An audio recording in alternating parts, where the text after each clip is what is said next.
തിരുവചനവർഷം തിരുവചനവർഷം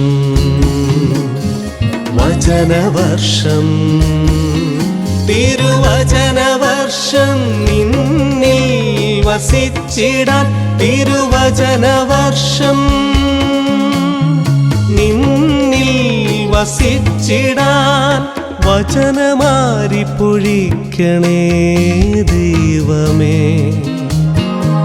തിരുവചനമാക്കി തീർക്കണേ എന്നെയും. ഈശോ മിശിഹായ്ക്ക് സ്തുതിയായിരിക്കട്ടെ. സ്നേഹമുള്ളവരെ, വിശുദ്ധ മത്തായിയുടെ സുവിശേഷ പഠനത്തിന്റെ രണ്ടാമത്തെ ക്ലാസ്സിലേക്ക് നമ്മൾ ഇന്ന് കടക്കുകയാണ്. കഴിഞ്ഞ ക്ലാസ്സിൽ സുവിശേഷത്തെ കുറിച്ചുള്ള പൊതുവായ കാര്യങ്ങളും മത്തായിയുടെ സുവിശേഷത്തിന്റെ ആമുഖത്തെയും കുറിച്ചാണ് നമ്മൾ പഠിച്ചത്. ആ 4 അധ്യായങ്ങളിലൂടെ നമ്മൾ ഒരു ഓട്ടപ്രദക്ഷിണം നടത്തി. സുവിശേഷത്തിൽ 5 പ്രബോധന സമാഹാരങ്ങളെ കുറിച്ച് നമ്മൾ കണ്ടു. അതിൽ ആദ്യത്തെ പ്രബോധന സമാഹാരമായ ഗിരിപ്രഭാഷണം 5, 6, 7 അധ്യായങ്ങൾ. അതുപോലെ തന്നെ അതിനെ തുടർന്ന് വരുന്ന 8, 9 അധ്യായങ്ങളിലെ യേശുവിന്റെ അത്ഭുതങ്ങൾ. ഇതാണ് നമ്മൾ ഈ ക്ലാസ്സിൽ പഠന വിഷയമാക്കുക. ഗിരിപ്രഭാഷണം എന്ന് പറയുന്നത് യേശു മലയിലേക്ക് കയറി തൻ്റെ ശിഷ്യന്മാരെയും ജനക്കൂട്ടത്തെയും പഠിപ്പിക്കുന്നു. ആ മലയിൽ കയറിയിരുന്ന് പഠിപ്പിക്കുന്നു എന്നുള്ളത് കൊണ്ടാണ് വിശുദ്ധ അഗസ്തീനോസ് ഈ 3 അധ്യായങ്ങൾക്ക് യേശുവിന്റെ ഗിരിപ്രഭാഷണം എന്ന പേര് നൽകിയത്. എന്താണ് മലയിലെ പ്രസംഗം? ക്രിസ്ത്യൻ എത്തിക്സിന്റെ, ക്രിസ്ത്യൻ മോറൽ തിയോളജിയുടെ അടിസ്ഥാനമായിട്ട് നിലകൊള്ളുന്നത് ഈ 3 അധ്യായങ്ങൾ യേശുവിന്റെ ഗിരിപ്രഭാഷണമാണ്. ക്രിസ്തു ശിഷ്യൻ എപ്രകാരമാണ് ജീവിക്കേണ്ടത്, ക്രിസ്തു ശിഷ്യന്റെ മൂല്യങ്ങൾ എന്തൊക്കെയായിരിക്കണം, ഇതാണ് ഈ 3 അധ്യായങ്ങളിൽ യേശു പഠിപ്പിക്കുക. നമ്മൾ ഒരിക്കലും ചിന്തിക്കരുത് യേശു ആകെ 5 പ്രാവശ്യമേ പഠിപ്പിച്ചിട്ടുള്ളൂവെന്ന്. പല സാഹചര്യങ്ങളിലായിട്ട് യേശു പഠിപ്പിച്ച കാര്യങ്ങൾ സുവിശേഷകൻ സമാഹരിച്ച് ഒരേ വിഷയത്തിലേക്ക് കൂട്ടിച്ചേർത്ത് വെച്ചതാണ് ഈ പഠനങ്ങൾ എന്ന് പറയുക. അവിടെ ഗിരിപ്രഭാഷണത്തിന് 3 അധ്യായങ്ങൾ യേശു ഒറ്റയടിക്ക് പഠിപ്പിച്ചെന്ന് ചിന്തിക്കേണ്ടതില്ല. മറ്റ് സുവിശേഷങ്ങൾ പലയിടങ്ങളിലാണ് ഇത് കാണുക. അവിടെ ക്രിസ്ത്യൻ ഡിസൈപ്പിൾഷിപ്പിന്റെ ഒരു മാനുവൽ എന്ന് വേണമെങ്കിൽ ഇതിനെ വിളിക്കാം, അല്ലെങ്കിൽ മാഗ്ന കാർട്ട എന്ന് വേണമെങ്കിൽ ഇതിനെ വിളിക്കാം.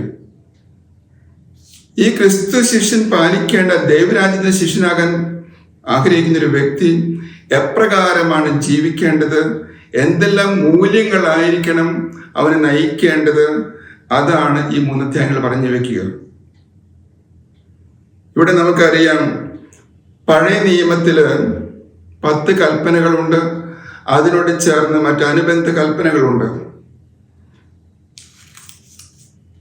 നിയമാവർത്തന പുസ്തകത്തിലും പുറപ്പാടിന പുസ്തകത്തിലുമൊക്കെ കാണുന്ന ഈ കൽപ്പനകളുടെ അടിസ്ഥാനത്തിലാണ് യേശു തൻ്റെ പ്രബോധനങ്ങള് അല്ലെങ്കിൽ നിയമങ്ങൾ പഠിപ്പിക്കുക. ഈ 3 അധ്യായങ്ങൾ നമുക്ക് ഇപ്രകാരം മനസ്സിലാക്കാൻ സാധിക്കും. ആദ്യത്തെ ഭാഗം 5-ാം അധ്യായം 1 മുതൽ 16 വരെയുള്ള വാക്യങ്ങള്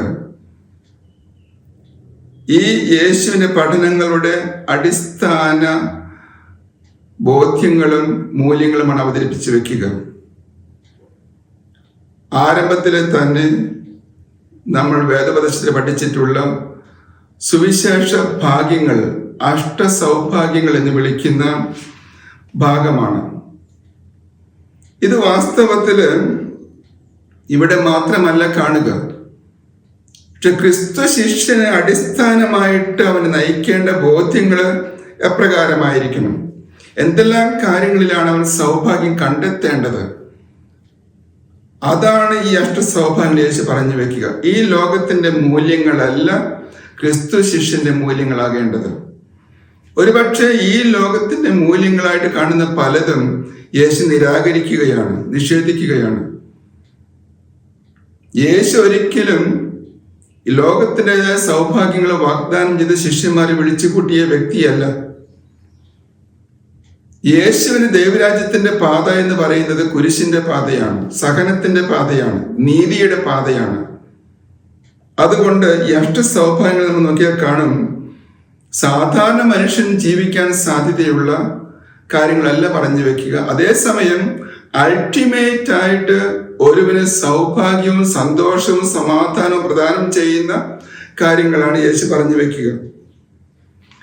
ആ അഷ്ടസൗഭാഗ്യങ്ങൾക്ക് ശേഷം 13-ാമത്തെ വാക്യത്തില് ക്രിസ്തു ശിഷ്യൻ ആരാണ് എന്ന് യേശു 2 ചെറിയ ഉപമകളിലൂടെ പഠിപ്പിക്കും. നിങ്ങൾ ഭൂമിയുടെ ഉപ്പാണ്. 14-ാമത്തെ വാചകം, നിങ്ങൾ ലോകത്തിന്റെ പ്രകാശമാണ്.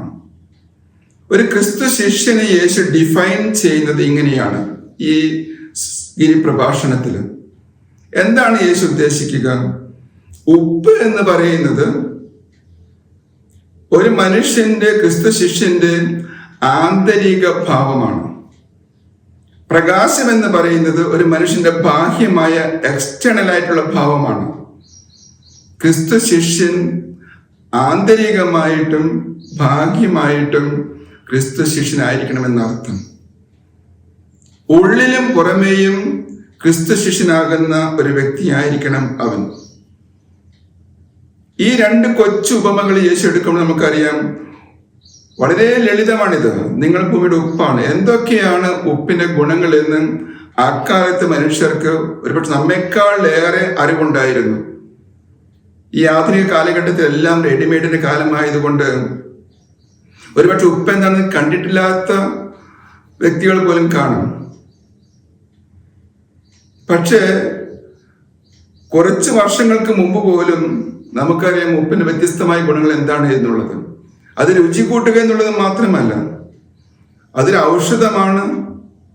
അത് കഠിനമായ ഭൂപ്രദേശങ്ങളെ മൃദുവാക്കുന്ന ഒരു വസ്തുവാണ്. പദാർത്ഥങ്ങളെ കേടുകൂടാതെ ഇരിക്കാൻ സഹായിക്കുന്ന വസ്തുവാണ്. ഇങ്ങനെ ഒത്തിരിയേറെ ഗുണങ്ങൾ ഉപ്പിനുണ്ട്. പക്ഷെ ഉപ്പിന്റെ ഗുണം ഒരിക്കലും മറ്റൊരു വ്യക്തി ബാഹ്യമായിട്ട് കാണുന്നില്ല. അത് രുചിച്ച് നോക്കി അനുഭവിച്ച് അറിയുന്നുള്ളൂ. 2-ാമത്തെ ഉപമ എന്ന് പറയുന്നത് നിങ്ങൾ ലോകത്തിലെ പ്രകാശമാണ്. പ്രകാശം എന്നത് ബാഹ്യമായിട്ട് കാര്യമാണ്, മറ്റുള്ളവർ കാണുകയും അനുഭവിക്കുകയും ചെയ്യുന്ന കാര്യമാണ്. പ്രകാശം ചൂടാണ്, അത് മനുഷ്യന് വഴികാട്ടിയാണ്. പ്രകാശമില്ല എങ്കിൽ ജീവനില്ല. അതുകൊണ്ട് ഈ 2 കൊച്ചു ഉപമകൾ എടുത്ത് യേശു ക്രിസ്തു ശിഷ്യനെ ഡിഫൈൻ ചെയ്യുമ്പോൾ, നിർവചിക്കുമ്പോൾ നമ്മൾ മനസ്സിലാക്കേണ്ട ഒരു കാര്യമുണ്ട്. ക്രൈസ്തവ ജീവിതത്തിൽ ബാഹ്യമായ ആചാരാനുഷ്ഠാനങ്ങൾ കൊണ്ട് മാത്രം ഒരു ക്രിസ്തു ശിഷ്യനാകുന്നില്ല. പലപ്പോഴും നമുക്ക് സംഭവിക്കുന്ന ഒരു വിപത്ത് അവിടെയാണ്. ഈ ഗിരിപ്രഭാഷണം അവസാനിക്കുന്നിടത്ത് 7-ാമത്തെ അധ്യായത്തില് വളരെ ഗൗരവമായൊരു വാചകം യേശു പറയുന്നുണ്ട്. 7-ാമത്തെ അധ്യായം 22 മുതലുള്ള വാചകങ്ങളാണ് ഞാൻ വായിക്കാം. അന്ന് പലരും എന്നോട് ചോദിക്കും, കർത്താവേ കർത്താവേ, ഞങ്ങൾ നിന്റെ നാമത്തെ പ്രവചിക്കുകയും നിന്റെ നാമത്തിൽ പിശാചുക്കളെ പുറത്താക്കുകയും നിന്റെ നാമത്തിൽ നിരവധി അത്ഭുതങ്ങൾ പ്രവർത്തിക്കുകയും ചെയ്തില്ലേ? 23-ാമത്തെ വാചകം, അപ്പോൾ ഞാൻ അവരോട് പറയും, നിങ്ങളെ ഞാൻ ഒരിക്കലും അറിഞ്ഞിട്ടില്ല. അനീതി പ്രവർത്തിക്കുന്നവരെ, നിങ്ങൾ എന്നിൽ നിന്ന് അകന്നു പോകുവിൻ.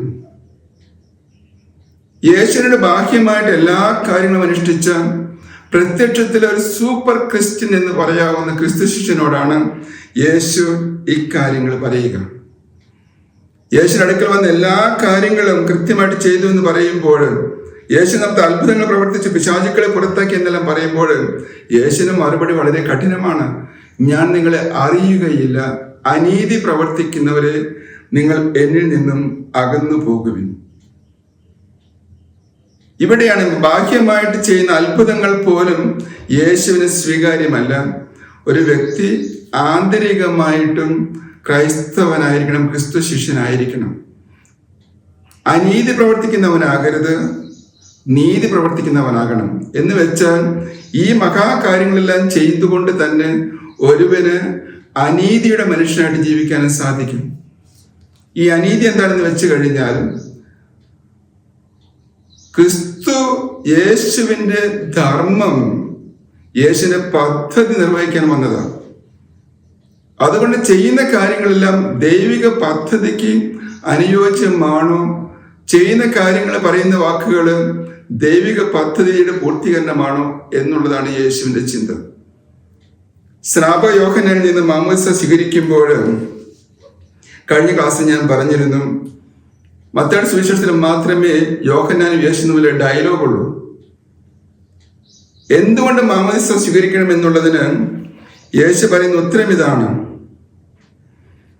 ഇപ്പോൾ ഇത് സമ്മതിക്കുക, അങ്ങനെ സർവനീതിയും പൂർത്തിയാക്കുക. ദിക്കായിയോസ്യൂനെ എന്നാണ് ഗ്രീക്ക് പദം. ദൈവത്തിനുള്ള പദ്ധതി എന്താണോ ആ പദ്ധതി പൂർണ്ണമായിട്ടും നിറവേറണം. നമ്മുടെ പദ്ധതിയല്ല, മറിച്ച് ദൈവത്തിന്റെ പദ്ധതി. നേരത്തെ പറഞ്ഞ അത്ഭുതങ്ങളും വലും കാര്യങ്ങളും എല്ലാം ചെയ്യുമ്പോൾ ദൈവത്തിന്റെ പദ്ധതിയാണോ അത് എൻ്റെ പദ്ധതിയാണോ? അതുകൊണ്ട് ക്രിസ്തു ശിഷ്യനെ ഈ 13-14 വാചകങ്ങളിൽ യേശു ഡിഫൈൻ ചെയ്യുമ്പോൾ അത് ഒറ്റപ്പെട്ടൊരു വാചകമല്ല, ഒരു ഉപമയല്ല, മറിച്ച് സുവിശേഷത്തിന്റെ അന്തസത്ത മുഴുവൻ ഉൾക്കൊള്ളുന്ന, ക്രിസ്തു ശിഷ്യത്വത്തെ പൂർണ്ണമായിട്ട് നിർവചിക്കുന്ന 2 കൊച്ചുപമകളാണത്. നിങ്ങൾ ഭൂമിയുടെ ഉപ്പാണ്, നിങ്ങൾ ലോകത്തിന് പ്രകാശമാണ്. ആ അർത്ഥത്തിൽ തന്നെയാണ് ആ പാരഗ്രാഫിന്റെ അവസാനം 16-ാമത്തെ വാചകത്തിൽ പറഞ്ഞു വെക്കുക: മനുഷ്യർ നിങ്ങളുടെ സൽപ്രവൃത്തികൾ കണ്ട് സ്വർഗസ്ഥനായ നിങ്ങളുടെ പിതാവിനെ മഹത്വപ്പെടുത്തേണ്ടതിന് നിങ്ങളുടെ വെളിച്ചം അവരുടെ മുമ്പിൽ പ്രകാശിക്കട്ടെ. ഇങ്ങനെയാണ് ആദ്യത്തെ ഭാഗം അവസാനിക്കുന്നത്. മനുഷ്യർ നിങ്ങളുടെ നല്ല പ്രവൃത്തികൾ കണ്ട്, നിങ്ങളുടെ നല്ല ജീവിതം കണ്ട് സ്വർഗസ്ഥനായ പിതാവിനെ മഹത്വപ്പെടുത്തണം. രണ്ടാമത്തെ ഭാഗം എന്ന് പറയുന്നത് 17 മുതലുള്ള ഭാഗങ്ങളാണ്. ഇവിടെ 5-ാമത്തെ അധ്യായത്തിന് അവസാനം വരെ പഴയ നിയമത്തിലെ 6 നിയമങ്ങളെ യേശു തിരുത്തി വ്യാഖ്യാനിക്കുകയാണ്. He's correcting the old testament laws and regulations. യേശു 6 എണ്ണമാണ് എടുക്കുക. ഇനി അതിന് കാരണമായിട്ട് യേശു ന്യായീകരണം നടന്നില്ല. എന്തിന്റെ വെളിച്ചത്തിലാണ് താൻ ഈ നിയമങ്ങളെ വ്യാഖ്യാനിക്കാൻ പോകുന്നത്, അല്ലെങ്കിൽ പുനർവ്യാഖ്യാനിക്കാൻ പോകുന്നത് എന്ന്. കാരണം യേശു ഇത് പറയുമ്പോൾ, പഠിപ്പിക്കുമ്പോൾ യേശുവിന്റെ വ്യാഖ്യാനങ്ങളെ കുറിച്ച് ഓൾറെഡി പരാതിയുണ്ട്. അതുകൊണ്ടാണ് യേശു 17-ാമത്തെ വാചകത്തിൽ പറയുക: നിയമത്തെയോ പ്രവാചകന്മാരെയോ അസാധുവാക്കാനാണ് ഞാൻ വന്നതെന്ന് നിങ്ങൾ വിചാരിക്കരുത്. അസാധുവാക്കാനല്ല, പൂർത്തിയാക്കാനാണ് ഞാൻ വന്നത്. എന്ന് വെച്ചാൽ യേശു പുനർവ്യാഖ്യാനം ചെയ്യുമ്പോൾ നിങ്ങൾ ആ തെറ്റിദ്ധരിക്കരുത് യേശു നിയമലംഘകനാണെന്നോ യേശു മറ്റ് നിയമങ്ങൾ പഠിപ്പിക്കുന്നു എന്നോ അല്ല. ദൈവം നൽകിയ പ്രമാണങ്ങളെ അതിന് ശരിയായ അർത്ഥത്തിൽ വീണ്ടും പുനർവ്യാഖ്യാനിച്ച് ദൈവമക്കളെ പഠിപ്പിക്കുക എന്നുള്ളതാണ് യേശുവിൻ്റെ ദൗത്യം. അവിടെ നിയമങ്ങളെ അസാധുവാക്കാനല്ല, മറിച്ച് പൂർത്തിയാക്കാനാണ് വന്നിരിക്കുക. ഇവിടെ 2 തരത്തിൽ ഈ വാചകം മനസ്സിലാക്കാം. ഒന്ന്, പഴയ നിയമത്തില് ദൈവം കൊടുത്ത കൽപ്പനകള് ഏത് ലക്ഷ്യത്തോടെയും ഏത് അന്തസത്തയോടെയുമാണോ ദൈവം പഠിപ്പിച്ചത്, അതിൻ്റെ പൂർണ്ണമായ അർത്ഥത്തില് യേശു പുനർവ്യാഖ്യാനിക്കുന്നു.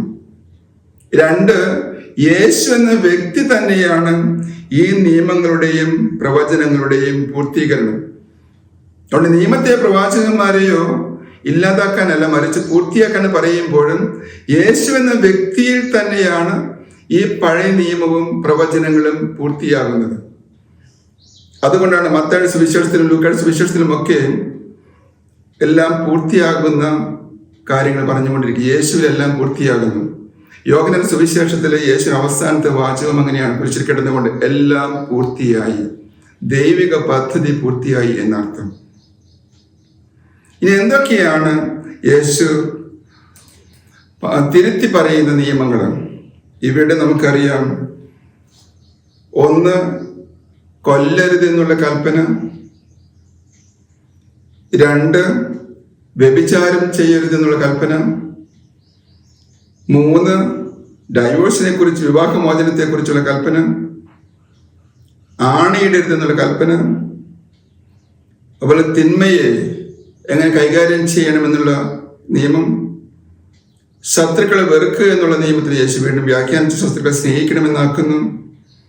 ഇങ്ങനെ ചരിത്രത്തിൽ എങ്ങനെയാണോ ദൈവം പഠിപ്പിച്ച നിയമങ്ങളെ തെറ്റായിട്ട് മനസ്സിലാക്കിയത് അതിനെല്ലാം യേശു തിരുത്തി കുറിക്കുകയാണ്. നമുക്കറിയാം 613 റബീനിക് നിയമങ്ങൾ കൊണ്ട് യഹൂദ മതജീവിതം വരിഞ്ഞു മുറുക്കപ്പെട്ട കാലഘട്ടത്തിലാണ് യേശു കടന്നു വരിക.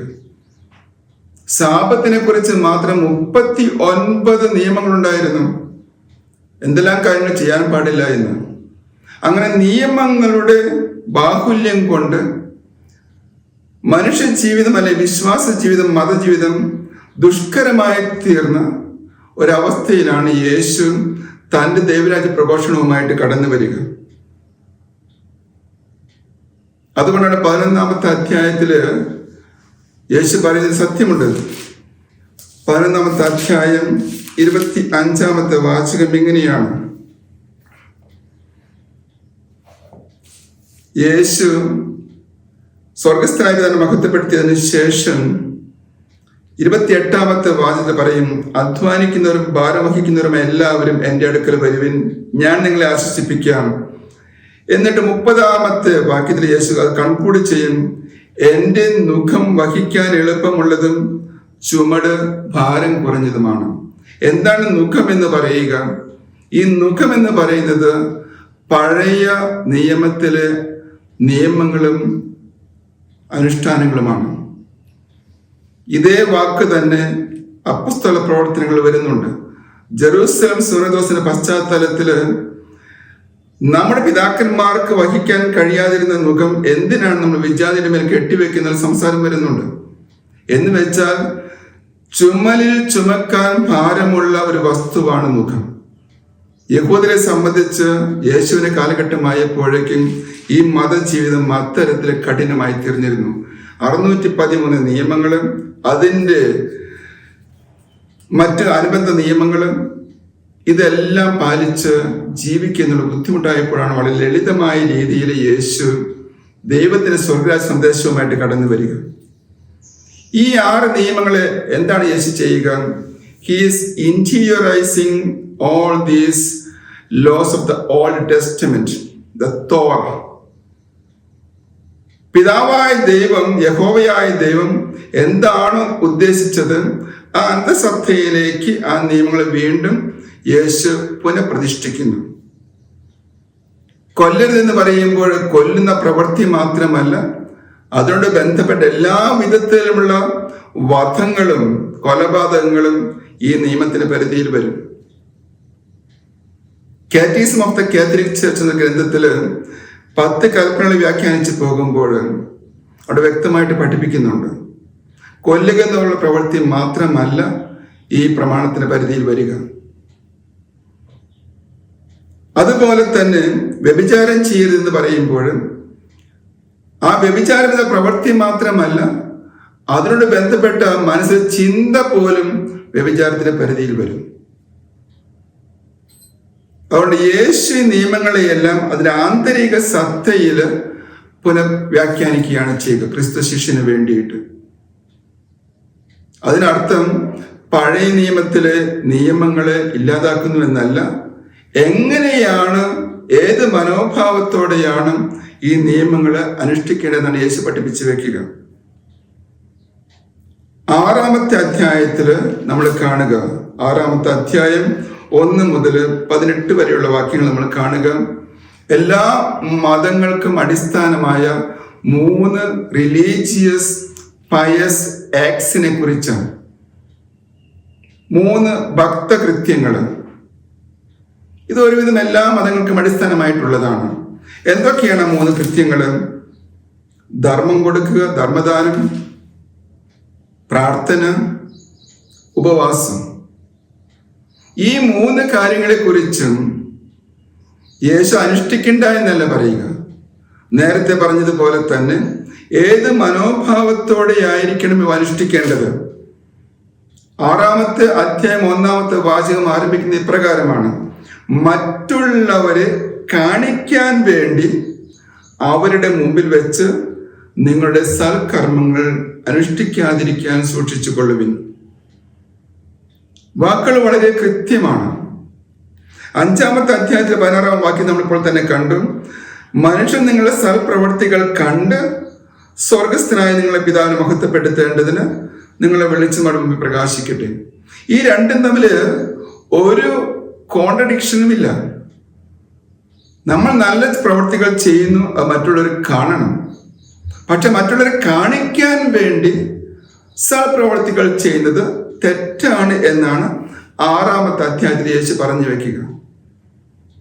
ഞാൻ ദാനധർമ്മം ചെയ്യുന്നതും ഞാൻ പ്രാർത്ഥിക്കുന്നതും ഉപവസിക്കുന്നതും മറ്റുള്ളവരെ കാണിക്കാൻ വേണ്ടിയിട്ടാകരുത്. അവർ കാണുകയാണെങ്കിൽ നല്ല കാര്യം, പക്ഷെ അവരെ കാണിക്കാൻ വേണ്ടി ഞാനത് ചെയ്യരുത്. ഇവിടെയാണ് മനോഭാവത്തിലുള്ള വ്യത്യാസം എന്ന് പറയുക. എന്നിട്ട് ദാനധർമ്മം ചെയ്യുമ്പോഴും പ്രാർത്ഥിക്കുമ്പോഴും അതുപോലെ തന്നെ ഉപവസിക്കുമ്പോഴും മറ്റുള്ളവരെ കാണാതിരിക്കാൻ ശ്രദ്ധിക്കണമെന്ന് പറയുന്നുണ്ട്. എന്ന് വെച്ചാൽ ഒരു വിധത്തിലും എൻ്റെ മോട്ടിവേഷൻ, എൻ്റെ ഉദ്ദേശം മറ്റുള്ളവരെങ്കിലും കാണണം എന്നുള്ളതായിരിക്കരുത് എന്ന് ചുരുക്കം. അവിടെയാണ് ദൈവസന്നിധിയിൽ എനിക്ക് പ്രതിഫലമുള്ളത്. പ്രാർത്ഥിക്കുമ്പോൾ നമ്മൾ രഹസ്യമായി മുറിയിൽ കയറി കതകടച്ച് പ്രാർത്ഥിക്കണമെന്ന് പറയുമ്പോഴും എല്ലാ പ്രാർത്ഥനകളും രഹസ്യ പ്രാർത്ഥനകളായിരിക്കണമെന്നല്ല യേശു ഉദ്ദേശിക്കുക. മറിച്ച് ഈ ആന്തരിക മനോഭാവത്തിലാണ് വ്യത്യാസം. എനിക്ക് പരസ്യമായിട്ട് പ്രാർത്ഥിക്കാം, രഹസ്യമായിട്ട് പ്രാർത്ഥിക്കാം. പക്ഷെ രണ്ടിലും എനിക്ക് ഒരേ മനോഭാവം പുലർത്താൻ കഴിയും. ഈ വഴിയോരത്ത് നിന്ന് പ്രാർത്ഥിക്കുന്നതിന് യേശു പിന്നീട് വിമർശിക്കുന്നുണ്ട്. ഫരിസയരോടാണ് താരതമ്യം ചെയ്യുക അത്തരക്കാര്. എല്ലാ മതകർമ്മങ്ങളും മറ്റുള്ളവർ കാണിക്കാൻ വേണ്ടി ചെയ്യുന്ന ഫരിസയ സ്വഭാവം. നമ്മൾ ഓർക്കണം, സുവിശേഷങ്ങളിൽ യേശു ക്ഷമിക്കാൻ മടി കാണിച്ച ഒരു വിഭാഗമാണ് ഫരിസയർ. കാരണം ഈ കാപട്യമാണ്, ഉള്ളിലൊന്ന് പുറമെ മറ്റൊന്ന്. ഈ ഫരിസയത്വത്തെയാണ് ഈ കാര്യങ്ങളിലെല്ലാം യേശു എതിർക്കുന്നത്. ഈ കാര്യങ്ങളൊന്നും വേണ്ട എന്നല്ല പറയുന്നത്. ഇതെല്ലാം അതിൻ്റെതായ മനോഭാവത്തിൽ ചെയ്താൽ പിതാവായ ദൈവം നമുക്ക് പ്രതിഫലം തരും. ഈ 3 ഭക്തകൃത്യങ്ങളുടെ ചൈതന്യം വ്യാഖ്യാനിച്ചതിന് ശേഷം പിന്നെ നമ്മൾ കാണുക വിസ്ഡം സേയിങ്സ് ആണ്. ക്രിസ്തു ശിഷ്യന് യേശു നൽകുന്ന പ്രത്യേകമായിട്ടുള്ള എക്സ്ട്രാ ആയിട്ടുള്ള ചില നിർദ്ദേശങ്ങളാണ്. നമുക്കറിയാം, പഴയ നിയമത്തില് വിജ്ഞാന ഗ്രന്ഥങ്ങളുണ്ട്, ദ സാപ്പിയൻഷ്യൽ ബുക്സ്. ജീവിതത്തിന് ആവശ്യമായ നിർദ്ദേശങ്ങളാണ് അതെല്ലാം. എപ്പോഴെങ്കിലും സുഭാഷിതങ്ങളുടെ പുസ്തകമോ പ്രഭാഷണ പുസ്തകമോ വായിച്ച് മനഃപ്പാഠമാക്കാൻ ശ്രമിക്കുന്നത് നല്ലതാണ്. നമ്മുടെ ജീവിതത്തിൽ ഒത്തിരി പ്രകാശം കിട്ടും. അതുപോലെ ക്രിസ്തു ശിഷ്യൻ എപ്പോഴും മനസ്സിൽ സൂക്ഷിക്കേണ്ട ചില വിജ്ഞാന ശകലങ്ങളാണ് ബാക്കി ഭാഗത്ത് യേശു പഠിപ്പിക്കുക. അവിടെ യേശു യഥാർത്ഥ നിക്ഷേപം എവിടെയായിരിക്കും പറയുന്നുണ്ട്. കണ്ണാണ് ശരീരത്തിന് വിളക്കെന്ന് പറയുന്നുണ്ട്. 2 വാഞ്ചിയിലും കാലിട്ട് പോകരുതെന്ന് പറയുന്നുണ്ട്. ദൈവത്തെയും മാമോനെയും ഒരേപോലെ സേവിക്കാൻ സാധിക്കില്ലെന്ന് പറയുന്നു. ദൈവപരിപാലനത്തെ ആശ്രയിച്ചുകൊണ്ടായിരിക്കും ക്രിസ്തു ശിഷ്യ മുന്നോട്ട് പോകേണ്ടത്. ഒരു കാരണവശാലും മറ്റൊരു വ്യക്തിയെയും വിധിക്കാൻ പോകരുത്. പിന്നീട് നമ്മൾ കാണും പ്രാർത്ഥന ശക്തി എന്തുമാത്രമാണ് എന്ന്.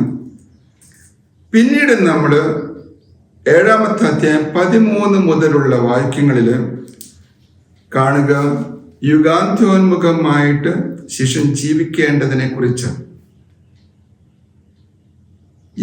ക്രിസ്തു ശിഷ്യൻ എപ്പോഴും ഒരു യുഗാന്ത്യോന്മുഖ ലക്ഷ്യമുണ്ടാകണം. അവിടെയാണ് ഇടുങ്ങിയ വാതിലിനെ കുറിച്ചും വ്യാജ പ്രവാചകന്മാരെ കുറിച്ച് പറഞ്ഞു വെക്കുക. ഇപ്പോൾ ഈ നിമിഷത്തിൽ ജീവിക്കുന്നവനാകരുത്, മറിച്ച് ഒരു യുഗാന്ത്യ ചിന്ത അവനുണ്ടാകണം. സ്വർഗരാജ്യത്തെ കുറിച്ചുള്ള ഒരു ചിന്ത അവനുണ്ടാകണമെന്നർത്ഥം. 21 മുതലുള്ള വാചകങ്ങളിൽ 2 തരത്തിലുള്ള ക്രിസ്തു ശിഷ്യന്മാരെ യേശു അവതരിപ്പിക്കും. രണ്ട് തരത്തിലുള്ള വെച്ചാൽ രണ്ട് കൂട്ടരും വചനം കേൾക്കുന്നവര്. രണ്ട് ഉപമകളാണ് യേശു എടുക്കുക. ഒരു ഉപമ എടുത്താണ് രണ്ട് ഭാഗങ്ങളായിട്ട്. നമ്മൾ കുറച്ചു നേരത്തെ കണ്ട വാചകത്തിന് ശേഷം, പാറമേൽ ഭവനം പണിത വിവേകമതിയായ മനുഷ്യൻ,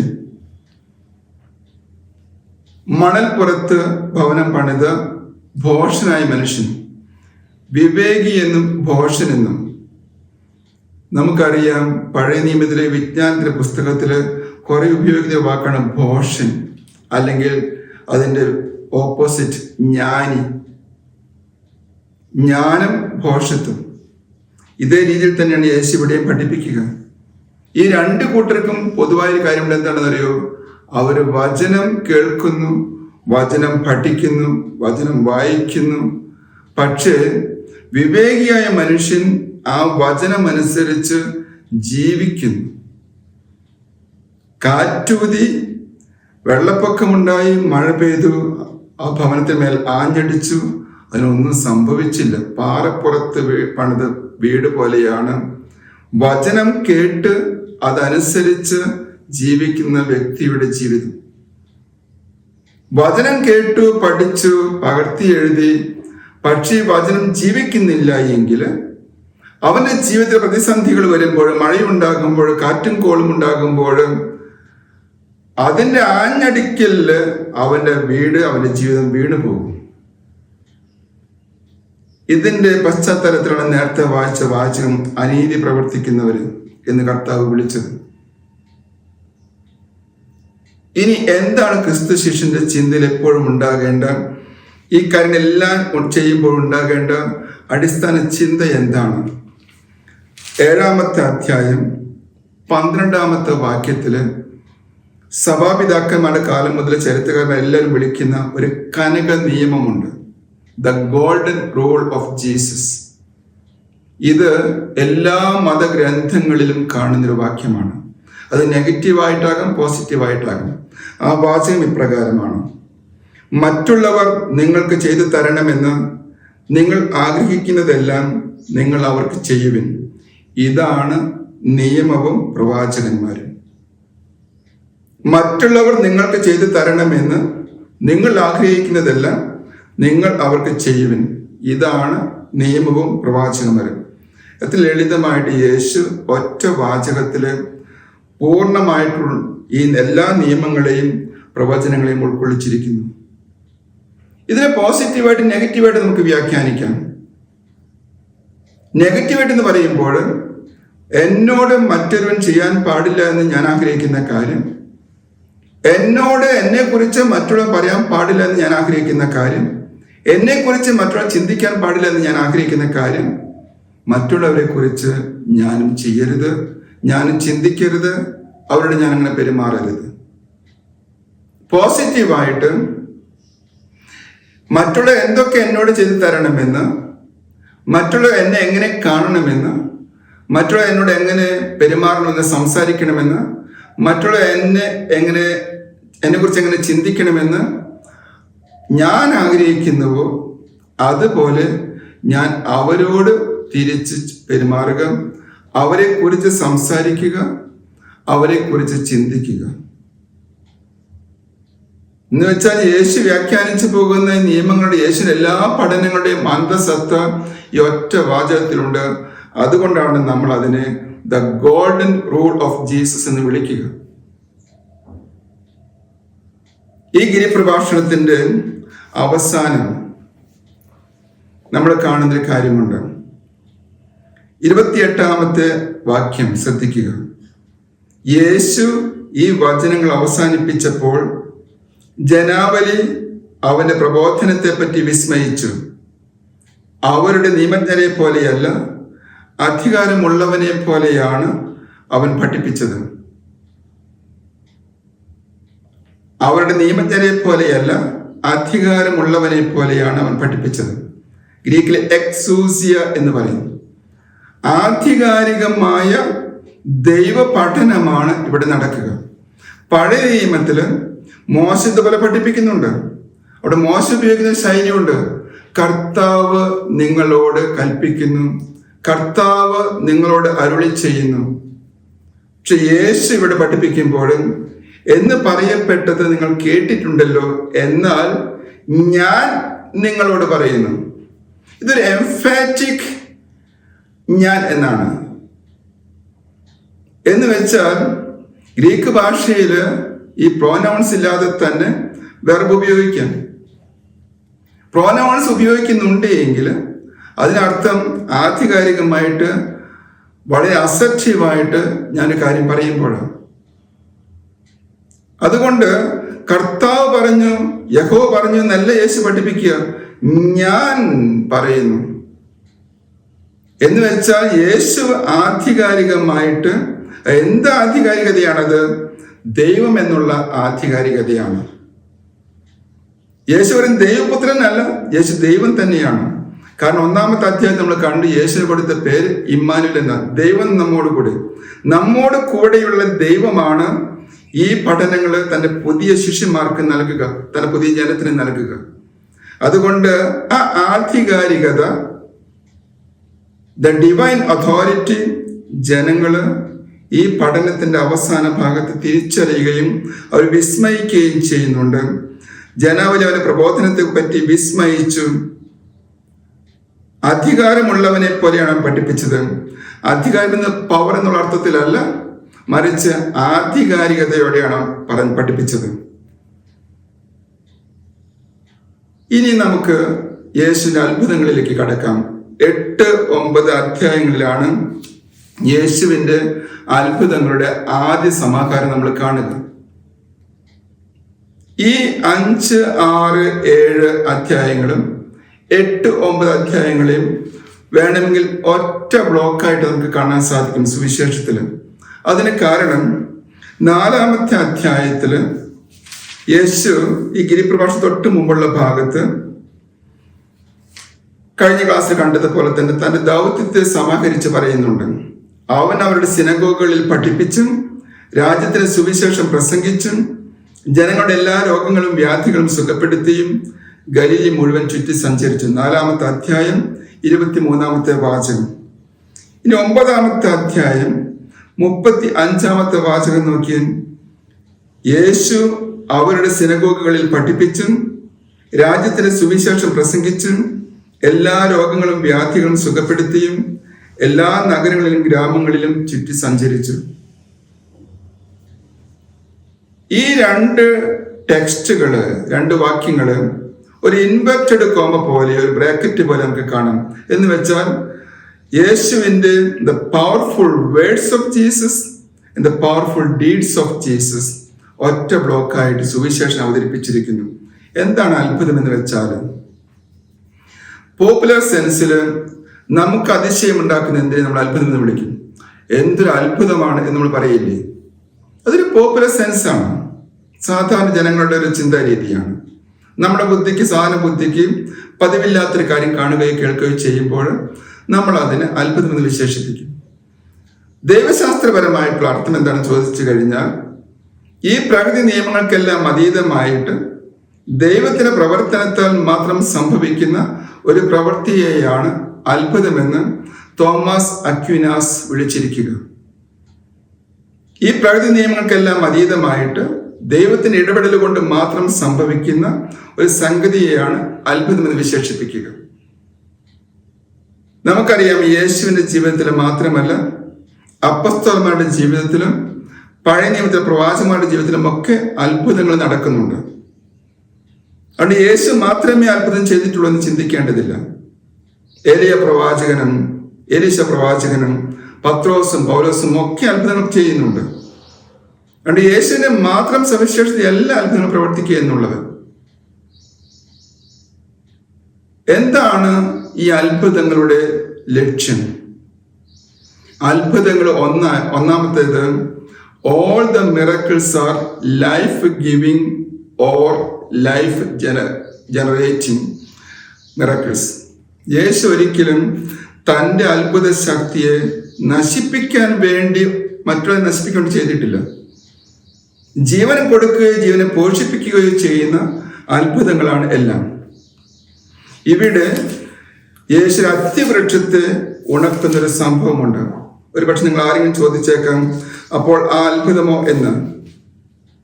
യഹൂദ ജനത്തിന്റെ അക്കാലഘട്ടത്തിലെ അവസ്ഥയെ വിശേഷിപ്പിക്കാനാണ്, ബോധ്യപ്പെടുത്തി കൊടുക്കാനാണ് യേശു അവിടെ ആ അത്തിമരത്തെ ശപിക്കുന്നത്, മുടക്കിക്കളയുന്നത്. ഉപമകളെ കുറിച്ച് പഠിപ്പിച്ചിട്ടുള്ള ജോവാക്കിം ജെറമിയസ് എന്ന ജർമ്മൻ പണ്ഡിതന്റെ അഭിപ്രായത്തിൽ that's A parable in act. പഴയ നിയമത്തിലെ പല പ്രവാചകന്മാരും വാക്കുകൊണ്ട് പഠിപ്പിക്കുന്നത് പോലെ തന്നെ ചില പ്രവൃത്തികൾ കൊണ്ടും പഠിപ്പിച്ചിട്ടുണ്ട്. അത്തരത്തിൽ ജനത്തിന് കാര്യം ബോധ്യപ്പെടുത്തി കൊടുക്കാൻ വേണ്ടി യേശു ഒരു ഉപമാ പ്രവൃത്തിയാണ് എന്ന് വേണമെങ്കിൽ ഇതിനെ വിളിക്കാം. അതല്ല എങ്കിൽ എല്ലാ അത്ഭുതങ്ങളും ജീവൻ കൊടുക്കുന്നതോ ജീവനെ പോഷിപ്പിക്കുന്നതോ ആണ്. രണ്ടാമത്തേത്, എല്ലാ അത്ഭുതങ്ങളും വിശ്വാസത്തെ ജനിപ്പിക്കുകയോ പോഷിപ്പിക്കുകയോ ചെയ്യുന്നു. All are faith generating and faith nourishing. ഇവിടെ നമ്മളൊരു കാര്യം മനസ്സിലാക്കണം. ഈ അത്ഭുതങ്ങൾ സ്വീകരിക്കുന്ന ഗുണഭോക്താവ് നേരിട്ട് വിശ്വാസിയാകണമെന്നില്ല. തളർവാദ രോഗിയായ ഒരുത്തിനെ കട്ടിലിൽ യേശു മുന്നിലേക്ക് കെട്ടിയിറക്കുമ്പോൾ അവന്റെ വിശ്വാസത്തെക്കുറിച്ചല്ല യേശു പറയുക, അവനെ കൊണ്ടുവന്നവരുടെ വിശ്വാസത്തെക്കുറിച്ചാണ് പറയുക. അപ്പോൾ മറ്റ് അത്ഭുതങ്ങളുമുണ്ട്. എന്ന് വെച്ചാൽ അതിനുശേഷം ഒത്തിരി പേർ യേശു വിശ്വസിക്കാൻ ഇടവരുന്നു, ചിലരുടെ വിശ്വാസം വർദ്ധിക്കുന്നു.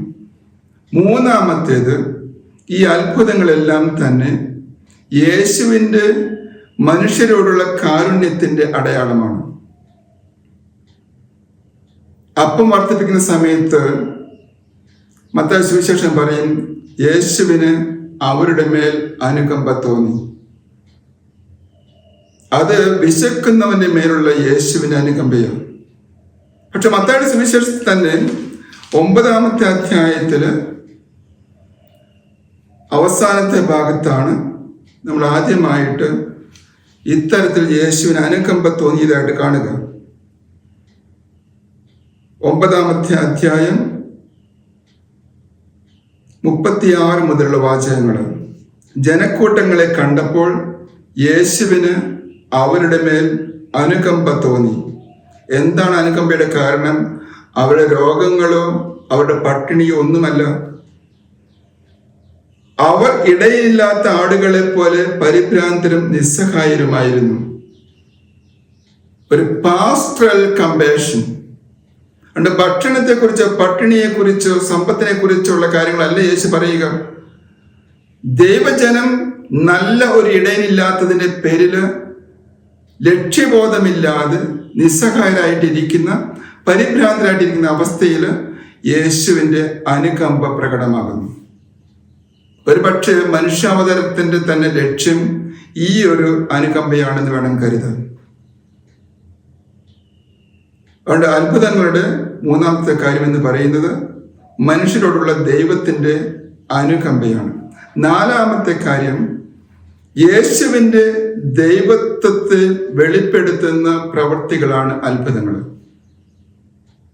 അതിനർത്ഥം അത്ഭുതങ്ങൾ പ്രവർത്തിച്ചത് കൊണ്ടാണ് യേശു ദൈവപുത്രനായത്, ദൈവമായത് എന്നല്ല.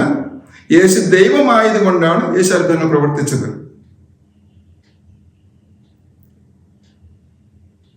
ഇവിടെ നമ്മൾ ഓർക്കേണ്ട ഒരു കാര്യമുണ്ട്. ഗ്രീക്ക് ഭാഷയിൽ തൗറ എന്നാണ് അത്ഭുതം എന്നുള്ളതിനുള്ള വാക്ക്. പക്ഷെ പുതിയ നിയമത്തിലെ സുവിശേഷങ്ങൾ പ്രത്യേകിച്ചും ഈ ഒരു വാക്ക് ഒരിക്കലും യേശുവിന്റെ പ്രവൃത്തികളെ സൂചിപ്പിക്കാൻ ഉപയോഗിച്ചിട്ടില്ല എന്നുള്ളത്. യേശുവിന്റെ അത്ഭുത പ്രവൃത്തികളെ കുറിച്ച് സൂചിപ്പിക്കാൻ പുതിയ നിയമം ഉപയോഗിക്കുന്ന വാക്കുകൾ ദൈവത്തിന്റെ ശക്തി, അടയാളം, ദൈവത്തിന്റെ വലത്തുകരം, ഇങ്ങനെയുള്ള വാക്കുകളിലാണ് പുതിയ നിയമത്തില് സുവിശേഷങ്ങളിൽ യേശുവിന്റെ അത്ഭുതങ്ങളെ സൂചിപ്പിക്കുക. അതിനർത്ഥം ക്ലാസിക്കൽ ഗ്രീക്കിൽ ഉപയോഗിക്കുന്ന ഫിലോസഫിയിൽ കാണുന്ന ഒരു അത്ഭുതങ്ങളുടെ രീതിയിലല്ല യേശുവിന്റെ അത്ഭുതങ്ങളെ സുവിശേഷന്മാര് അവതരിപ്പിക്കുന്നത്. മോഡേൺ ഭാഷയിൽ നമുക്ക് മിറക്കിൾ, അത്ഭുതം എന്നൊക്കെ പറയാൻ സാധിക്കുകയുള്ളൂ. കാരണം നമുക്ക് മനസ്സിലാകുന്ന ഭാഷ അതാണ്. പക്ഷെ അത്തരത്തിലല്ല ഗ്രീക്ക് ഭാഷയിൽ പുതിയ നിയമത്തിൻ്റെ രചനയ്ക്ക് ഉപയോഗിച്ച ഗ്രീക്ക് ഭാഷയിൽ ഈ അത്ഭുതങ്ങൾ സൂചിപ്പിക്കാൻ ഉപയോഗിക്കുന്ന പദമെന്ന് പറയുക. ഇനി അത്ഭുതമെന്ന് അർത്ഥമുള്ള മറ്റൊരു പദമുണ്ട്. അത് ഉപയോഗിച്ചിരിക്കുന്നതായിട്ട് അന്ത്യക്രിസ്തുവിന്റെ പ്രവർത്തനങ്ങളെ കുറിച്ച് പറയാൻ വേണ്ടിയിട്ട്. ഇത് ഞാൻ പറഞ്ഞത്, നമ്മൾ പലപ്പോഴും ഈ അത്ഭുത പ്രവർത്തനങ്ങൾക്ക് വേണ്ടി ഒത്തിരി നെട്ടോട്ടം ഓടുമ്പോൾ, അത്ഭുതങ്ങൾ തേടി ഓടുമ്പോൾ നമ്മൾ തേടുന്നത് നമ്മുടെ അത്ഭുത സിദ്ധികളാണോ, അത്ഭുതത്തിന്റെ ഫലങ്ങളാണോ, അതോ ദൈവത്തെയാണോ നമ്മൾ തേടുന്നത്? ദൈവത്തിന്റെ കാര്യങ്ങൾക്ക് വേണ്ടിയാണ് നമ്മൾ ഓടുന്നത്, ദൈവത്തിന്റെ ശക്തി കാണാൻ വേണ്ടിയിട്ടാണ് നമ്മൾ ഓടുന്നത്, അതോ എൻ്റെ തന്നെ ഈഗോ സെൻട്രിക് ആയിട്ടുള്ള ഒരു അനുഭവത്തിന് വേണ്ടിയിട്ടാണ് ഞാൻ ഓടുന്നത്? ഇനി യേശുവിന്റെ സുവിശേഷത്തിലെ അത്ഭുതങ്ങൾ 3 ഗണമായിട്ട് നമുക്ക് തിരിക്കാം. ഒന്ന്, നേച്ചർ മിറക്കിൾസ്. ഞാൻ നേച്ചുറൽ മിറക്കിൾസ് എന്നല്ല പറഞ്ഞത്, നേച്ചർ മിറക്കിൾസ് എന്ന് വെച്ചാൽ ഈ പ്രകൃതിയിൽ യേശു ഇടപെടുന്ന അത്ഭുതങ്ങളുണ്ട്. കടലിനെ ശാന്തമാക്കുന്നു, അപ്പം വർദ്ധിപ്പിക്കുന്നു. ഇതൊക്കെ നേച്ചർ മിറക്കിൾസ് എന്നാണ് പണ്ഡിതന്മാർ വിളിക്കുക. രണ്ടാമത്തേത് ഹീലിംഗ് മിറക്കിൾസ് ആണ്, രോഗശാന്തി ശുശ്രൂഷകൾ. ഭൂരിഭാഗവും ഈ ഗണത്തിൽ പെടുന്നവയാണ്. രോഗശാന്തി എന്ന് പറഞ്ഞാൽ ഞാൻ നേരത്തെ പറഞ്ഞതുപോലെ ജീവനെ പ്രദാനം ചെയ്യുന്ന, ജീവനെ പോഷിപ്പിക്കുന്ന കാര്യങ്ങൾ. പിശാച് ബാധ ഒഴിപ്പിക്കൽ, എക്സോർസിസം ഈ കാറ്റഗറിയിൽ തന്നെയാണ് വരിക. അതിന് കാരണം പലപ്പോഴും എക്സോർസിസവും രോഗശാന്തി തമ്മിൽ വേർതിരിക്കാൻ ബുദ്ധിമുട്ടുണ്ട് സുവിശേഷങ്ങളുടെ വിവരണത്തിൽ. മൂന്നാമത്തേത് ജീവൻ കൊടുക്കുന്ന പ്രവൃത്തികളാണ്. ചില ബൈബിൾ പണ്ഡിതന്മാരെ റെസിസിറ്റേഷൻ എന്ന് വിളിക്കുന്നുണ്ട്, മെഡിക്കൽ ടേമാണ്. ഇവിടെയാണ് യേശുവിന്റെ റിസറക്ഷൻ, ഉത്ഥാനവും ഈ യേശുവിന്റെ അത്ഭുത പ്രവർത്തനങ്ങൾ വ്യത്യാസമുള്ളത്. യേശുവിന്റെ കയ്യിൽ നിന്ന് പുതിയ ജീവിതത്തിലേക്ക് വന്ന വ്യക്തികൾ, മരിച്ചിട്ട് വീണ്ടും ഉയർത്ത വ്യക്തികൾ, അവർ വീണ്ടും സ്വാഭാവികമായിട്ട് ജീവിക്കുന്നു, മരിക്കുന്നു. യേശുവിന്റെ ഉത്ഥാനം എന്ന് പറയുന്നത് വ്യത്യസ്തമാണ്. അതുകൊണ്ടാണ് നമ്മൾ റിസറക്ഷൻ എന്നുള്ള പദം ഉപയോഗിക്കാതെ റെസിസിറ്റേഷൻ എന്നുള്ള പദം നമ്മൾ ഉപയോഗിക്കുന്നത്. ഈ 3 ഗണത്തിലാണ് യേശുവിന്റെ അത്ഭുതം നമുക്ക് കാണാൻ സാധിക്കുക. ഇനി ഈ 8-9 അധ്യായങ്ങൾക്ക് പുറമെ വേറെയും അത്ഭുതങ്ങളുണ്ട്. അത് എവിടെയാണ് സുവിശേഷത്തിൽ വച്ചിരിക്കുന്നത് എന്നുള്ളതിന്റെ അടിസ്ഥാനത്തിലാണ് അവയെ വ്യാഖ്യാനിക്കേണ്ടത്. 8-9 അധ്യായങ്ങൾ കാണുന്ന അത്ഭുതങ്ങൾ ദൈവരാജ്യത്തിന്റെ ആഗമനത്തിന്റെ അടയാളവുമായിട്ട് ബന്ധപ്പെട്ടത്. ഈ അത്ഭുതങ്ങളുടെ വെളിച്ചത്തിലാണ് 11-ാമത്തെ അധ്യായം ആദ്യത്തെ പാരഗ്രാഫില് സ്നാപയോന്റെ ശിഷ്യന്മാര് വരാനിരിക്കുന്നവൻ നീ തന്നെയോ, ഞങ്ങൾ മറ്റൊരു തേടി പോകണം, കാത്തിരിക്കണമെന്ന് ചോദിക്കുമ്പോൾ യേശു പറയുന്നതുകൊണ്ട് നിങ്ങൾ കാണുകയും കേൾക്കുകയും ചെയ്യുന്ന കാര്യങ്ങൾ പോയി അവനോട് പറയുക. എന്നിട്ട് യേശു കുറെ കാര്യങ്ങളോട് പറയും. അന്ധന്മാർ കാഴ്ച പ്രാപിക്കുന്നു, മുടന്തന്മാർ നടക്കുന്നു, കുഷ്ഠരോഗികൾ ശുദ്ധരാക്കപ്പെടുന്നു, ബധിരർ കേൾക്കുന്നു, മരിച്ചു ഉയർപ്പിക്കപ്പെടുന്നു, ദരിദ്രരുടെ സുവിശേഷം പ്രസംഗിക്കപ്പെടുന്നു. 11-ാമത്തെ അധ്യായം 5-ാമത്തെ വാചകം. ഈ കാര്യങ്ങളെല്ലാം പഴയ നിയമത്തില് മെസ്സിയ വരുമ്പോൾ എന്തെല്ലാം അത്ഭുതങ്ങൾ ചെയ്യുമെന്ന് പറഞ്ഞു വെച്ചിട്ടുണ്ടോ അക്കാര്യങ്ങളാണ്. ഈ കാര്യങ്ങളാണ് 8-9 അധ്യായങ്ങളിൽ മത്തായി സുവിശേഷകൻ തന്റെ വായനക്കാരന് വേണ്ടി എഴുതി വെച്ചിട്ടുള്ളത്. 8-9 അധ്യായങ്ങളിൽ 10 അത്ഭുതങ്ങളാണ് ഉള്ളത്. ഈ 10 അത്ഭുതങ്ങൾ 9 അത്ഭുത വിവരണങ്ങളായിട്ട് തിരിച്ചിരിക്കുന്നു. ഞാൻ പറഞ്ഞ വാചകം ഓർക്കുക, 10 അത്ഭുതങ്ങളുണ്ട്, പക്ഷെ 9 അത്ഭുത വിവരണങ്ങൾ. ഒരെണ്ണം ട്വിൻ മിറക്കിൾ സ്റ്റോറിയാണ്. എന്ന് വെച്ചാൽ 2 അത്ഭുതങ്ങൾ ഒന്നിനുള്ളിൽ മറ്റൊന്ന് വെച്ച് കൂട്ടിച്ചേർത്ത് അവതരിപ്പിച്ചിരിക്കുന്നു. ഈ 9 അത്ഭുത വിവരണങ്ങളെയും മത്തായി സുവിശേഷം 3-3-3 എന്ന ഗണമായിട്ട് തിരിച്ചിട്ടുണ്ട്. ഓരോ 3ന്റെ ഗണം തീരുമ്പോഴും ശിഷ്യത്വത്തെ കുറിച്ചുള്ള യേശുവിന്റെ ഒരു പഠനമുണ്ട്. നമ്മൾ പുട്ടുണ്ടാക്കുന്നത് പോലെ കുറച്ച് പൊടിയിട്ടു, അതിനുശേഷം കുറച്ച് തേങ്ങയിട്ടു, ഇതുപോലെ പോകുന്ന ക്രമത്തിലാണ് മത്തായി സുവിശേഷന്റെ വിവരണം. ഇനി ഈ അത്ഭുതങ്ങൾ നോക്കി കാണാൻ സാധിക്കും. ഞാൻ ആദ്യത്തെ അത്ഭുതം മാത്രം എടുക്കുകയാണ്. കഴിഞ്ഞ ക്ലാസ് ഞാൻ സൂചിപ്പിച്ചിരുന്നതിനെ കുറിച്ച് ഓരോ സുവിശേഷം ആദ്യത്തെ അത്ഭുതം എടുക്കുന്നത് അവരുടെ ദൈവശാസ്ത്ര ലക്ഷ്യത്തിന് വേണ്ടിയിട്ട്. ഈ അത്ഭുതത്തെ മാത്രം വ്യാഖ്യാനിച്ച് ഞാൻ അവസാനിപ്പിക്കാം. യോഹന്നാന്റെ സുവിശേഷം നമുക്കറിയാം, കാനായിലെ കല്യാണം ആദ്യത്തെ അത്ഭുതം. മർക്കോസ് സുവിശേഷത്തിൽ വേറെയാണ്, ലൂക്കായിൽ വേറെയാണ്. എന്തുകൊണ്ടാണ് മത്തായി ഈ കുഷ്ഠരോഗിയെ സൗഖ്യമാക്കുന്ന അത്ഭുതം വിവരിക്കുക? 4 വാചകങ്ങളേ ഉള്ളൂ. 8-ാമത്തെ അധ്യായം 1 മുതൽ 4 വരെ. അവിടെ പറയുന്ന ചില കാര്യങ്ങളുണ്ട്. ഗിരിപ്രഭാഷണത്തിൽ കണ്ടതുപോലെ തന്നെ വീണ്ടും പഴയ നിയമങ്ങളെ മാറ്റി എഴുതുകയാണ്. കുഷ്ഠരോഗി വന്നിട്ട് യേശുവോട് പറയുക, എന്നെ സൗഖ്യമാക്കണമെന്നല്ല, എന്നെ ശുദ്ധനാക്കണം. കർത്താവേ, അങ്ങേക്ക് മനസ്സുണ്ടെങ്കിൽ എന്നെ ശുദ്ധനാക്കാൻ കഴിയും. 2-3 വാചകങ്ങൾ. എന്തുകൊണ്ടാണ് ലേവായുടെ പുസ്തകം 12, 13, 14 അധ്യായങ്ങളിൽ ഈ കുഷ്ഠരോഗത്തെക്കുറിച്ചും ശുദ്ധിയെക്കുറിച്ചും അശുദ്ധിയെക്കുറിച്ചുമുള്ള നീണ്ട വിവരണങ്ങളുണ്ട്? കുഷ്ഠരോഗം, കോവിഡ് അനുഭവിച്ച് നമുക്കൊക്കെ അറിയാം ഇതിൻ്റെ അവസ്ഥ എന്താണ് എന്നുള്ളത്. അതിനേക്കാൾ ഭയാനകമായ അവസ്ഥയിലായിരുന്നു കുഷ്ഠരോഗം ബാധിച്ചവരുടെ അവസ്ഥ പഴയ നിയമ ചരിത്രത്തിൽ.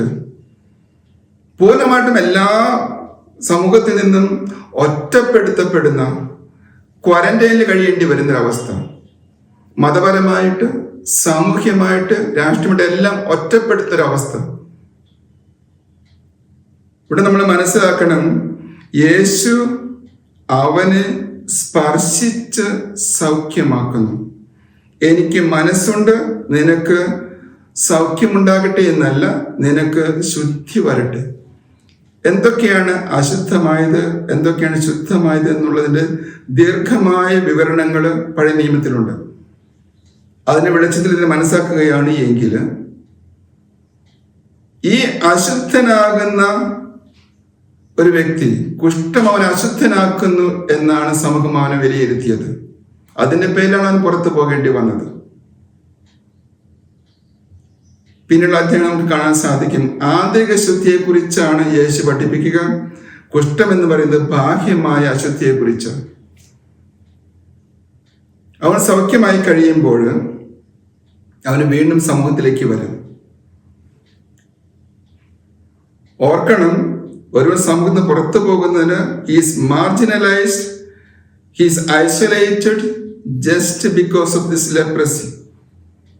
ഒരു പക്ഷേ ഇന്നൊരു വ്യക്തി ആത്മീയമായിട്ട്, സാമൂഹികമായിട്ട്, വിശ്വാസപരമായിട്ട് ഏതെല്ലാം മേഖലകളിലാണോ ഒറ്റപ്പെടുത്തുന്ന ഒരു അനുഭവത്തിൻ്റെ ഒരു സിമ്പിളാണ്, പ്രതീകമാണ് ഈ കുഷ്ഠരോഗി എന്ന് പറയുക. അവനോടുള്ള യേശുവിന്റെ മനോഭാവമാണ് ഒരു അജപാലകന്, ഒരു ക്രിസ്തു ശിഷ്യന് ഉണ്ടാകേണ്ടത്.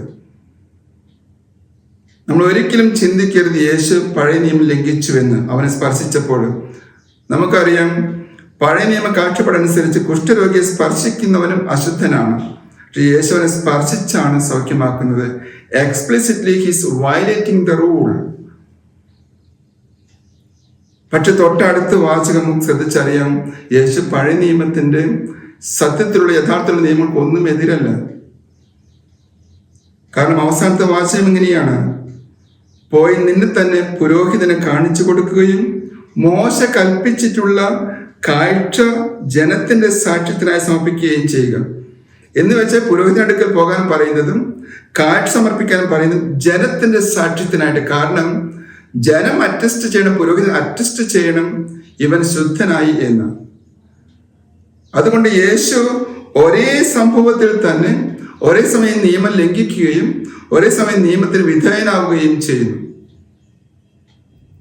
നമ്മൾ പലപ്പോഴും അടുത്ത കാലത്ത് ഒത്തിരി അനുസരണത്തെക്കുറിച്ച് സംസാരിക്കുന്ന കാലഘട്ടമാണ്. വാസ്തവത്തിൽ യേശു പഴയ നിയമത്തിന്റെ പശ്ചാത്തലത്തിൽ, യഹൂദ മതത്തിന്റെ പശ്ചാത്തലം നോക്കിയാൽ ഒരു നിയമലംഘകനായിരുന്നു. നിയമലംഘനം എന്ന് പറയുന്നത് അർത്ഥരഹിതമായ നിയമങ്ങളുടെ ലംഘനം. ദൈവിക നിയമങ്ങളുടെ അല്ല, അർത്ഥരഹിതമായ മനുഷ്യനിർമ്മിതമായ നിയമങ്ങളുടെ. അതേസമയം യേശു ദൈവിക നിയമങ്ങളുടെ കൃത്യമായ അനുഷ്ഠാനത്തിന് വിധേയനാവുകയും ചെയ്തിട്ടുണ്ട്. നമ്മൾ ഈ സുവിശേഷത്തിലെ ഈ ഗിരിപ്രഭാഷണവും ഈ അത്ഭുതങ്ങളും പഠിക്കുമ്പോൾ ഇത് കൃത്യമായിട്ട് ധ്യാനിക്കുമ്പോൾ നമ്മൾ നമ്മെ തന്നെ ആ യേശുവിന് മുന്നിൽ ഒന്നിരുത്തുക. സുവിശേഷത്തിലെ എല്ലാ വചനങ്ങളും നമ്മൾ ഓരോ ദിവസം വായിക്കുമ്പോൾ പുതിയ പുതിയ അർത്ഥതലങ്ങൾ കൊണ്ടുവരും. ഇതാണ് സുവിശേഷത്തിന് വലിയൊരു പ്രത്യേകത എന്ന് പറയുക. മറ്റ് ഗ്രന്ഥങ്ങളെ പോലെയല്ല ഒരിക്കൽ വായിച്ചു തീർന്നെന്നല്ല. അത് ഓരോ പ്രാവശ്യം വായിക്കുമ്പോൾ നമ്മൾ ഒരിക്കലും കണ്ടിട്ടില്ലാത്ത അനുഭവിച്ചിട്ടില്ലാത്ത പുതിയ പ്രകാശം നമ്മുടെ ഉള്ളിലേക്ക് വരും. അതുകൊണ്ട് ഇനിയുള്ള ദിവസങ്ങൾ അടുത്ത ക്ലാസ് വരെ ഈ സുവിശേഷ ഭാഗങ്ങൾ വായിക്കുക. ദൈവം നിങ്ങളെ അനുഗ്രഹിക്കട്ടെ.